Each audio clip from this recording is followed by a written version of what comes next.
한 주간 잘 지내셨습니까?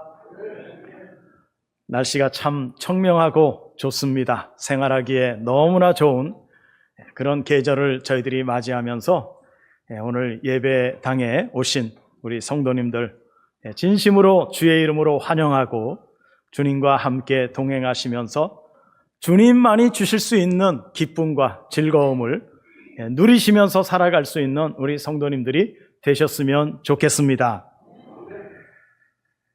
오늘 창세기 2장에 있는 말씀을 중심으로 생명나무에 관계된 말씀들을 함께 나누면서 은혜를 나누려고 합니다. 이번 주와 또 다음 주까지 이어서 말씀을 드리려고 합니다. 하나님께서 흙으로 사람을 만드시고 그들이 살기에 가장 적합한 에덴 동산을 준비하셔서 부족함이 없는 삶을 살도록 하셨습니다. 에덴이라고 하는 의미는 기쁨과 즐거움이에요. 그 동산은 누가 들어가도 기뻐할 수밖에 없고 즐거울 수밖에 없는 동산이라는 거죠. 그리고 하나님이 아담이 독초하는 것이 보기가 안 좋아서 돕는 배필을 주십니다. 에덴 동산에는 항상 먹을 거와 먹기에 좋고 보기에 아름다운 것들로 가득 차 있습니다.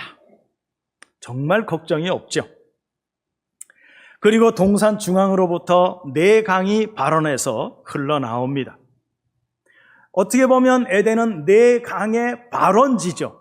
그러니까 항상 이곳은 물이 풍부합니다. 사람들이 살기에는요 너무나 좋은 천국이에요. 오늘 보면 9절에 보니까 여호와 하나님이 그 땅에서 보기에 아름답고 먹기에 좋은 나무가 나게 하시니 동산 가운데에는 생명나무와 선악을 알게 하는 나무도 있었다. 이렇게 표현하고 있습니다. 그리고 16절부터 여호와 하나님이 그 사람에게 명하여 이르시되 동산 각종 나무의 열매는 내가 임의로 먹되 마음대로 먹되 선악을 알게 하는 나무의 열매는 먹지 말아라. 만약 너희가 먹게 될 경우에는 정녕 죽을 것이다. 반드시 죽을 것이다. 그렇게 표현을 했어요. 하나님께서 사람을 위해서 에덴을 만드시고 거기에 각종 좋은 것들을 다 준비해 놨어요. 그리고 모든 것을 먹고 누릴 수 있도록 허락하셨어요. 걱정할 게 하나도 없는 곳입니다. 그래서 오늘은 이 동산 안에 그것도 중앙에 심겨져 있었던 생명나무가 있었고 그리고 그 옆에 선악을 알게 하는 나무도 있었다고 하는데요. 오늘은 생명나무에 관계된 내용들을 함께 나누려고 합니다. 성경은요 사실이죠. 진리죠. 믿으십니까? 성경은 진리예요. 하나님의 말씀이기 때문에 진리예요. 변하지 않기 때문에 진리예요. 그런데 그 사실을 우리에게 나타내 보이시려고 하나님이 어떤 방법을 쓰셨냐면 비유라고 하는 것과 상징이라고 하는 것을 동원하셨어요. 그러니까 성경은 비유가 많아요. 또 상징적인 부분들이 상당히 많습니다. 그래서 비유와 상징을 우리에게 말씀하신 것은 그 비유 속에 들어있는 의미가 있다는 것을 표현하는 거죠. 비유로만 보면 안 된다는 거예요. 그 속에 들어있는 의미가 무엇인지를 알아야 된다는 거죠. 예수님께서 마태복음에 보면 씨 뿌리는 비유를 합니다. 그런데 이 씨 뿌리는 비유를요 농사 짓는 사람이 예수님이 씨 뿌리는 비유를 했으니까 그 비유대로 내가 농사 지면 되겠다? 여러분 그게 맞습니까? 그건 비유거든요. 씨 뿌리는 비유는요 천국에 관한 말씀을 하시기 위해서 예수님께서 비유로 말씀하신 거예요. 농사 짓는 사람이 예수님의 비유대로 농사 지면은요 농사 다 망칩니다, 여러분. 그러니까 그거는 실제적인 농사를 얘기하는 게 아니에요. 그래서 제자들이 예수님한테 묻는 겁니다. 예수님, 왜 예수님은 말씀을 하실 때마다 비유로 말씀하십니까? 이렇게 질문을 했어요. 그때 예수님이 뭐라고 말씀하셨냐면 천국의 비밀을 아는 것이 너희 제자들에게는 허락되었지만 그러나 저희들에게는 허락되지 않았다. 이렇게 표현하고 있어요. 그렇다면 허락된 자들이 있고 허락되지 않은 자들이 있다는 거예요. 비유가 결과적으로는 뭡니까? 비유라고 하는 상징은요, 허락된 사람들에게는 풀리게 되어 있다는 거예요. 그 비유의 의미가 뭔지가 드러나고 나타나게 되어 있다는 거예요. 그런데 허락되지 않은 사람들에게는 이 비유가 뭘로만 나타나느냐? 사건으로만 남아있는 거예요. 성경은 사건의 연속입니다. 그런데 이 사건이 다 비유라고 말씀하시는데, 그런데 이 비유가 풀어지지 않으면은요, 그냥 믿지 않는 사람들, 허락되지 않은 사람들에게는요, 사건만 남아요. 어느 날 믿지 않는 사람이 노아 방주를 얘기하면서 엉뚱한 소리를 하길래, 아, 그렇구나. 저 사람한테 있어서 노아 방주는 사건으로만 남아있구나. 여러분, 그럴 수밖에 없어요. 속에 드러나 있지 않은 의미를 전혀 알 수 없는 겁니다. 그런데 하나님의 말씀은 사건을 말하려고 하는 게 아닙니다.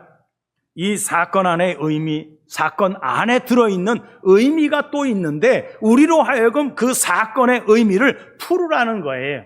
그래서 그 사건의 의미를 우리 것으로 만들어 가라는 거예요. 사람이 사실을 알지 못하고는 의미를 찾아낼 수 없지요. 사실도 알아야 되지만 의미도 확실하게 알아야 됩니다. 창세기 3장 22절을 보면 여호와 하나님이 이르시되 보라 이 사람이 선악을 아는 일에 우리 중 하나같이 되었으니까 그가 그의 손을 들어 생명나무의 열매도 따먹고 영생할까 한다 그랬어요. 하나님께서 먹지 말라고 한 선악과를 따먹고 난 다음에 하나님이 뭐라고 말씀하셨어요? 이 사람이 선악과를 따먹었는데 이 사람이 또한 손을 들어가지고 생명나무의 열매를 따먹게 되니까 안 된다는 거지요, 여러분. 왜? 먹지 말라고 하는 선악과를 따먹었기 때문에 생명과를 하나님이 차단을 시키는 겁니다.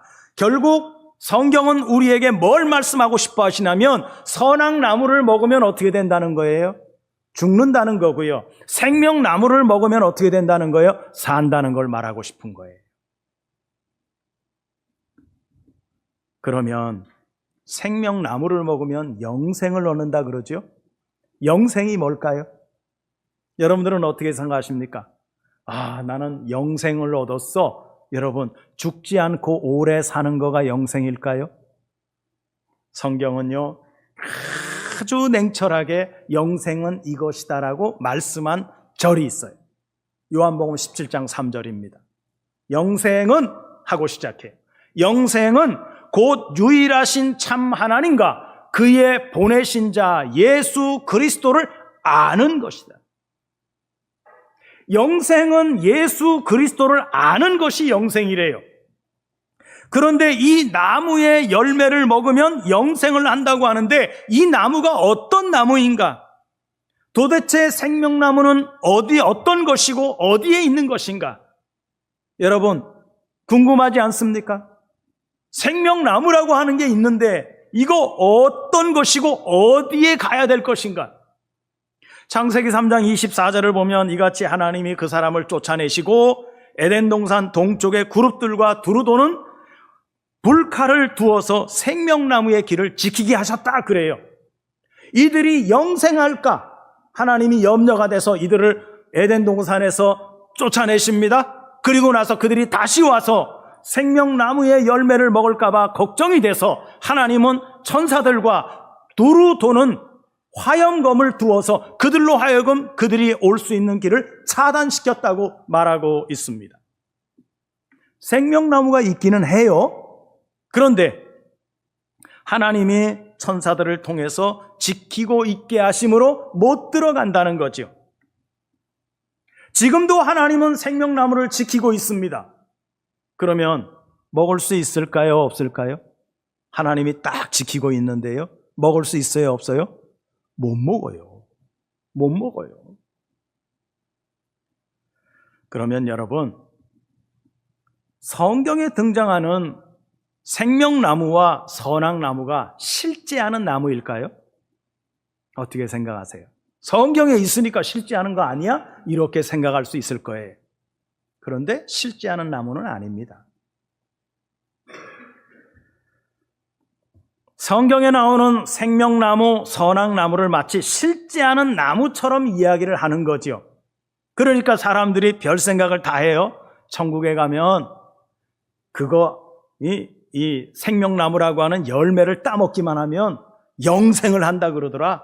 그러니까요, 별 얘기를 다 해요. 천도복숭아를 먹어야 된다 그러는 사람도 있고, 사과를 먹어야 된다는 사람도 있고요.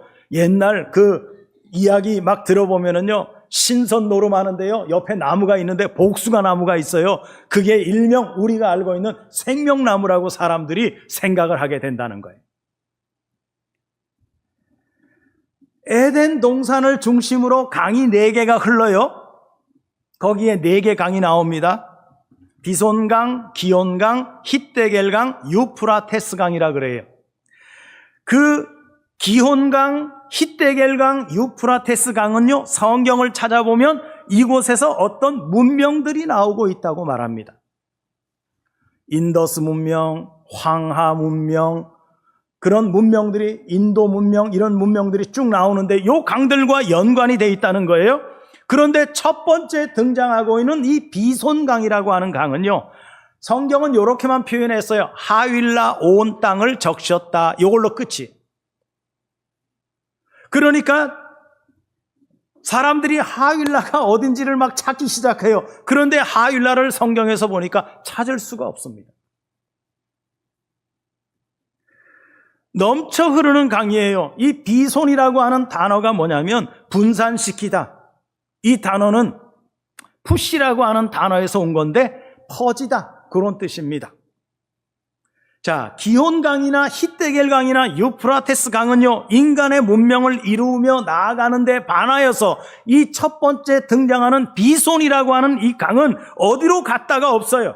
그냥 성경에는 하윌라 온 땅을 적시고 갔다, 그걸로 끝입니다. 여기에서 뭐가 나오느냐? 성경을 보니까요, 여기서 금이 나오고요, 호마노가 나와요. 이게 무슨 재료인 줄 아세요? 성막을 만드는 재료가 여기에서 나와요. 하나님과 관련되어 있다는 겁니다. 여러분, 이 물줄기는요, 다른 말로 표현하면요, 생명나무에서 흘러나와서 어떻게 하는 거냐? 쫙 퍼지는 겁니다. 모든 강들이 다 위에서부터, 근원에서부터 나와가지고 4갈래로 나눠지면서, 그리고 그 강줄기를 중심으로 해서 문명이 발생하듯이, 그런데 첫 번째 등장하고 있는 이 비손강이라고 하는 것은 어디로 흘러갔다는 내용이 성경에 전혀 없다는 거예요. 그래서 우리가 이것을 봐야 될 것은 뭐냐면, 하나님께서 이 비손강을 우리에게 허락하신 그것은 뭐냐면, 이 비손강은 하나님의 생명강줄기가 이렇게 흐르고 있다라고 하는 것을 우리에게 암시적으로 보여주고 있는 내용인 것입니다. 천사들을 통해서 이 생명나무를 지키고 있는데, 지금도 지키고 있어요. 그런데 여러분, 성경 다시 보셔야 돼요. 계시록 22장 1절 2절에 보면은요, 또 그가 수정같이 맑은 생명수의 강을 내게 보이니 하나님과 및 어린 양의 보호자로부터 나와서 길 가운데로 흐르더라. 강 좌우에 생명나무가 있어 12가지 열매를 맺되 달마다 그 열매를 맺고 그 나무 잎사귀들은 만국을 치료하기 위한 약재료가 되었다. 이렇게 표현하고 있습니다. 본문의 생명수강이 어디서 나오느냐? 어린 양의 보호자로부터 생명수강이 흘러나오고 있다, 이렇게 말해요. 어린 양의 보호자는 어딜까요? 생명나무일까요? 선악나무일까요? 이 말씀들을 유추해서 생각을 해보면 생명나무는요, 어린 양의 보호자로부터 나온다고 이렇게 말씀하고 있습니다. 즉 생명나무가 곧 뭡니까? 어린 양의 보호자라는 거예요. 계시록 22장 19절을 보면, 만일 누구든지 이 두루마리의 예언의 말씀에서 제하여 버리면 하나님이 이 두루마리에 기록된 생명나무와 및 거룩한 성의 참여함을 제하여 버리시리라. 두루마리에 기록된 생명나무 및 거룩한 성의 참여함을 제하여 버리겠다. 우리가 성경을 잘 봐야 되는 이유는 뭐냐면요, 창세기 3장으로 다시 돌아가 보면 창세기 3장의 말씀 때문에 오늘날 생명나무의 길도 지금도 지키고 있는 것으로 사람들이 알고 있다는 거예요. 여러분 그렇게 생각하십니까? 아담과 하와가 범죄하고 나서 에덴 동산에서 쫓겨나고 난 다음에 그들이 들어가려고 하니까 천사와 두루도는 화영검이 딱 버티고 있으니까 못 들어간다는 거예요. 지금도 그렇습니까, 여러분? 어때요? 지금 그렇습니까? 아무도 그렇게 못 들어간다고 생각하고요. 많은 사람들이 그렇게 알고 있습니다. 그러니까 사람들이 에이고 못 들어가네? 포기한다는 거예요. 그런데 다행인지는 모르지만 생명나무는 천사와 불칼들을 동원해서 지키는 반면에 다행인 게 뭐냐면 선악나무는 지키지 않는다는 거예요. 무슨 이야기일까요? 생명나무는 지키게 하시고 선악나무는 안 지킨다는 거예요. 그렇기 때문에 생명나무를 못 먹고 금지된 사람들은 뭐만 먹는다는 겁니까? 선악나무의 열매를 지금도 먹고 있다는 거예요. 왜? 하나님이 안 지키고 있으니까. 그런데 사람들이요 모르고 있습니다. 그러면 우리는 언제 생명나무를 먹는 거냐? 죽으면 먹을 수 있을까요? 어때요, 여러분? 이 생에는 내가 못 먹지만 난 죽고 나면은 천국에 갈 거야. 천국 가가지고 나는 생명나무 열매 먹을 거야. 여러분 그런 생각 갖고 계십니까? 살아있을 때 못 먹는 생명나무의 열매를 죽으면 먹을 수 있느냐고요? 못 먹습니다. 우리에게 성경이 뭘 요구하고 있느냐? 우리가 지금까지 가지고 있었던 세상적 상식이나 여러분들이 알고 있는 어떤 그 범주를요 뛰어넘으라는 거예요. 의식을 바꿔야 된다는 거예요. 성경은 계속 우리에게 그런 걸 요구하고 있습니다. 어떤 의식이요? 하나님의 의식을 가지라는 거예요. 예수 그리스도의 의식을 가지라는 거예요. 말씀의 의식을 가지라는 거예요. 생명나무 출입구에 가보니까 거기에 대문짝만하게 써 있어요. 뭐라고 써 있는 줄 아세요? 관계자의 출입 금지. 이렇게 써 있어요. 관계자 아니면 못 들어간다는 얘기죠. 제가 어느 날 친구들을 만나가지고 카페를 가봤어요. 카페를 가봤더니 카페가 아주 넓습니다. 그런데 화장실 가는 길목에 어느 문이 하나 있는데요. 그 문에 뭐라고 써 있냐면 관계자 외 출입 금지 이렇게 써 있더라고요. 근데 사람이 이상하죠? 그런 게 보이면은요. 왜 이렇게 그 문을 열어보고 싶어요? 예, 출입 금지라고 써 있으니까 더 가보고 싶은 거예요. 그런데 못 들어가요. 왜? 나는 거기 관계자가 아니니까. 여러분, 청와대를 갑니다. 우리나라 땅이에요. 대통령이 사는 곳입니다. 여러분 가면 들여보내줘요? 안 들여보내줘요? 안 들여보내줍니다. 누구냐 그러면서 안 들여보내줍니다. 왜 그래요? 관계자가 아니니까 못 들어가는 거예요. 그런데 어떤 사람들은요 거기를 들락날락 하는데요 들어갈 때도 경례받고 나올 때도 경례받고 그런 사람들이 있어요. 이 사람들은 다 관계자들이에요. 관계자가 되면요 들어가는 게 문제가 안 된다는 거죠. 여러분 무슨 수를 써서라도 청와대에 들어갈 수 있는 관계자가 되면 들어갈 수 있는 거예요. 우리가 요한계시록을 봤지만은요 이제는 생명나무는요 허락된 열매가 되었다는 거예요.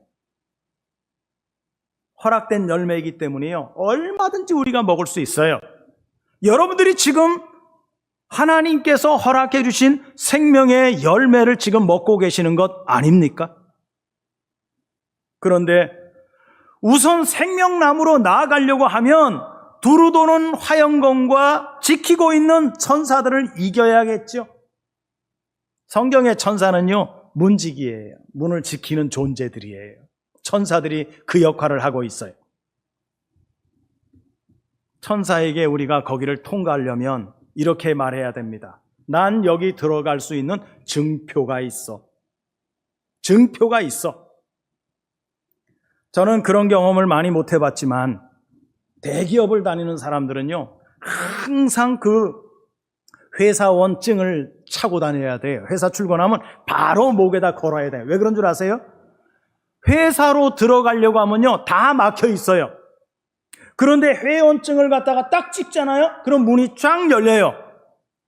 그리고 들어가는 거예요. 여러분, 나는 여기에 들어갈 수 있는 사람이야 이라고 하는 증표가 우리에게 반드시 있어야 돼요. 그런데 선악나무는 문지기가 없어요. 하나님이 거기에 관심도 없어요. 그런데 생명나무를 먹으면 성경이 우리에게 뭐라고 말하느냐? 영생한다 그래요. 그러면 우리가 진정으로 영생할 마음이 있다면 성경에 천국은 뭐하는 자가 들어간다 그럽니까? 침노하는 자가 들어간다 그래요. 이 침노라고 하는 단어는요, 전쟁 용어입니다. 지금 이스라엘과 미국이 하나가 돼가지고 이란과 레바논을 지금 계속 침공을 하고 있잖아요. 또 이란도 만만치 않게 침공을 상대적으로 하고 있잖아요. 거기에는 뭐가 따릅니까? 포탄이 터지면 사람이 어떻게 돼요? 죽는단 말이에요. 침노라고 하는 거는요, 반드시 희생이라고 하는 것을 동반하고 있는 거예요. 뭡니까, 여러분? 우리가 영생을 얻으려고 하면 침노를 해야 되는데, 이 침노를 하기 위해서는 우리가 뭘 해야 되느냐? 희생이 따라야 된다는 거예요.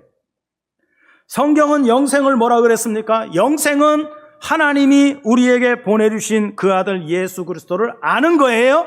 자, 잘 들어보세요. 아는 거는 곧 뭡니까? 알아가는 거예요. 깨달아지는 거예요. 그것이 곧 성경이 우리에게 뭘 얘기하느냐? 그게 하나님 나라를 침노하는 거라고 얘기하는 거예요. 따라하세요. 영생은 예수 그리스도를 아는 것이다. 아는 것은 곧 침노하는 것이다. 아멘. 여러분들이 성경의 말씀을 통해서 예수 그리스도를 더 많이, 더 깊이 깨달아지고 그것이 나의 삶이 되고 나의 말씀이 되고 나의 능력이 되시기를 바랍니다. 이것이 천사들이 여러분들을 통과시킬 때 볼 수 있는 증표인 거예요. 얼마나 많은 하나님의 말씀들이 여러분들의 심령 속에 새겨져 있느냐? 이거는 말로 표현할 수 있는 건 아닙니다. 여러분들의 삶이 증거하는 것들이에요. 그래서 우리가 예수 그리스도를 알면 알수록, 하나님의 말씀을 알면 알수록 여러분들의 증표는 어때요? 확실해지는 거지요. 다 알아보는 거예요. 문을 지키고 있는 천사들이 다 알아보는 거예요. 예수 그리스도를 믿는 증거가 있다라고 하는 거예요. 이게 여러분 천국을 침노하는 증표인 거예요. 다윗이 왜 시편에 주야로 하나님의 말씀을 묵상합니다. 왜 이렇게 시를 그렇게 썼을까요? 하나님의 말씀이 묵상이 된다는 것은 하나님의 말씀이 내 속에 들어와서 마치 믹서기에다가 그 날카로웠던 말씀이 잘 갈아져서 오늘 내가 먹기에 소화가 잘 되고 오늘 내가 흡수하기에 좋은 하나님의 말씀으로 바뀌게 하기 위해서 묵상하는 거예요. 여러분 일주일 동안 사시면서 하나님 말씀 묵상 많이 하시죠? 어때요? 많이 하시죠? 예, 그때마다 그것이 천국을 침노하는 증표가 된다니까요. 여러분들이 훗날 지키고 있는 천사들에게 뭘 보여주고 싶습니까? 나 신설동교회 평생 다닌 사람이야. 그걸로는 증명이 안 돼요. 그걸로 증명 안 돼요. 뭐예요? 깨달아진 말씀이고요. 여러분들 속에 새겨진 말씀이 보여져야 돼요. 이게 천국을 들어갈 수 있는 증거가 되는 거예요. 그래서 하나님의 말씀을 내 것으로 만들어요. 예수님이 이렇게 말합니다. 너가 내 안에, 내가 너 안에 있게 하려고 한다. 너 속에 형상이 이루어져야 돼. 하나님의 말씀이, 예수 그리스도의 모습이 내 속에서 이루어져야 돼. 그래서 이 자체가 뭐냐면 이게 다 뭐예요? 증표가 되는 거예요. 그래서 천사들이 나중에 내가 그 문을 통과할 때요, 천사가 경례한다니까요. 천사는 그런 존재예요. 중요한 것은 이 생명나무가 진짜냐 가짜냐지요. 아니면 상징이냐. 상징이라는 것은 여러분들이 다 알고 계시지요. 성경에서 나무는요, 사람을 뜻합니다. 사사기 9장을 보면 기드온의 아들 아비멜렉이 나옵니다. 그런데 이 아비멜렉이 얼마나 악한 사람이냐. 아버지 집으로 가가지고서 여룻바알의 아들 70명을요 큰 바위에다가 다 모아요. 그리고 그 자리에서요 다 죽여버려요. 이 여룻바알이에요. 스스로 왕이 되었다고 하는 사건이 나옵니다. 이것을 요담이라고 하는 사람이 나와서 비유로 이렇게 말합니다. 사사기 9장 7절 이하에 사람들이 요담에게 그 일을 알림해 요담이 그리심산 꼭대기로 가서 서서 그의 목소리를 높여 그들에게 외쳐 이르되 세겜 사람들아 내 말을 들으라. 그리하여야 하나님이 너희의 말을 들으실 것이다. 이에 모든 나무가 가시나무에게 이르되 너희는 와서 우리의 왕이 되라 하매 가시나무가 나무들에게 이르되 만일 너희가 참으로 내게 기름을 부어 너희의 왕으로 삼겠거든 와서 내 그늘에 피하라. 그리하지 아니하면 불어 가시나무에서 나와서 레바논의 백향목을 사를 것이니라 하였느니라. 이제 너희가 아비멜렉을 세워 왕으로 삼았으니 너희가 행한 것이 과연 진실하고 의로우냐? 이것이 여룻바알과 그의 집을 선대하는 것이냐? 이것이 그의 손이 행한 대로 그에게 보답하는 것이냐? 이 비유예요. 가시나무가 누구라는 거예요? 여룻바알을 얘기하는 거예요. 가시나무에서 불이 나와서 너희가 내 말 듣지 않으면 가시나무에서 불이 나와가지고 너희를 다 전멸시킬 것이다. 이 요담이라고 하는 사람이 비유를 이렇게 표현한 겁니다. 여러분, 이 외에도 성경에서는 나무를 사람으로 비유한 것은요 상당히 많습니다. 예수님은 예수님 자신을 뭐라 그러십니까? 나는 포도나무다 그래요. 요한복음 15장에 나오는 말씀이죠. 나는 참 포도나무여 내 아버지는 농부다. 5절에 나는 포도나무여 너희는 가지다. 그가 내 안에 내가 그 안에 거하면 사람이 열매를 많이 맺는다. 나를 떠나서는 너희가 아무것도 맺을 수 없다. 이렇게 말씀하십니다. 그런데 여러분 잘 들으세요. 나는 생명나무다. 그리고 너희는 가지다. 믿어지십니까? 안 믿어지십니까? 예수님이 생명나무래요. 예수님이 생명나무래요. 여러분, 성경의 포도나무는요, 계속 내려옵니다. 줄기를 타고 내려옵니다. 창세기 6장에 보면 노아의 방주 사건이 나옵니다. 노아가 방주 사건이 끝낸 다음에요, 방주의 문을 열고 나와가지고, 가족들 다 나와가지고 무슨 농사 진 줄 아세요? 포도나무 농사 졌어요. 성경이 왜 이 포도나무가 왜 계속 나오느냐? 이게 지금 예수님을 상징하는 것이기 때문에요. 그렇게 말씀이 연결돼서 오늘날 이 시대에 살고 있는 우리에게까지 연결되는 것을 보여주고 있는 거예요. 믿으십시오. 예수님은 생명나무다. 예수님은 포도나무다. 아멘. 생명나무는 선악나무는 다 비유예요. 비유예요. 이 비유가 풀려야 어떻게 돼요? 하나님의 말씀이 여러분들에게 능력이 되고 힘이 되고 권세가 되는 거예요. 아, 그렇구나. 예수 그리스도께서 생명 자체시구나. 그래서 이 생명강이 어디를 통해서 온다고요? 어린 양의 보좌로부터 이 생명의 물줄기가 흘러서 오늘날 이 시대 우리에게까지 이 생명의 물줄기는 흐르고 있는 거예요. 겉으로 보여지는 물이 아닙니다. 영적으로 깊음 속에서 오늘날 이 시대를 살아가고 있는 우리에게까지 이 생명의 물줄기가 연결되고 있다는 사실을 우리가 말씀을 통해서 깊이 묵상하면 좋겠습니다. 다음 주에 이어서요, 요 마무리를 드리려고 합니다. 오늘은 어떻게 보면 맛배기라고 보시고요, 다음 주에 이 생명나무에 관한 내용들을 성경을 다 찾아가지고 우리 성도님들에게 다 선포하고 말씀드릴 테니까 여러분들 기대하시고요, 이 한 주간 주님과 함께 동행하시면서 성경은 비유와 상징을 가지고 우리에게 말씀하셨구나. 겉모습만 보고 성경을 판단할 수는 없습니다. 속을 가지고 속의 의미가 여러분들 속에서 잘 이루어질 때 이 말씀이 여러분들을 붙들어 주시고 이 말씀이 여러분들을 새롭게 오늘 하나님의 자녀됨의 삶을 살아갈 수 있는 능력을 부여해 주시는 줄로 믿습니다. 기도합니다.